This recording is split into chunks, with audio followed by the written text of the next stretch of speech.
আমার গান বিক্রি করার জন্য নয়, আমার গানকে একে তাকে শোনানোর জন্য নয়।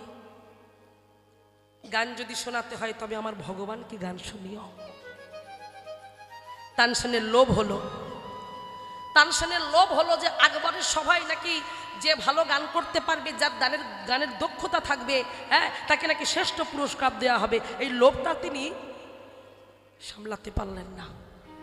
তাই তানসেন কি করলেন, নিজের গুরুদেবকে না জানে গুরুদেবের অজান্তে আকবরের রাজসভায় প্রবেশ করলেন।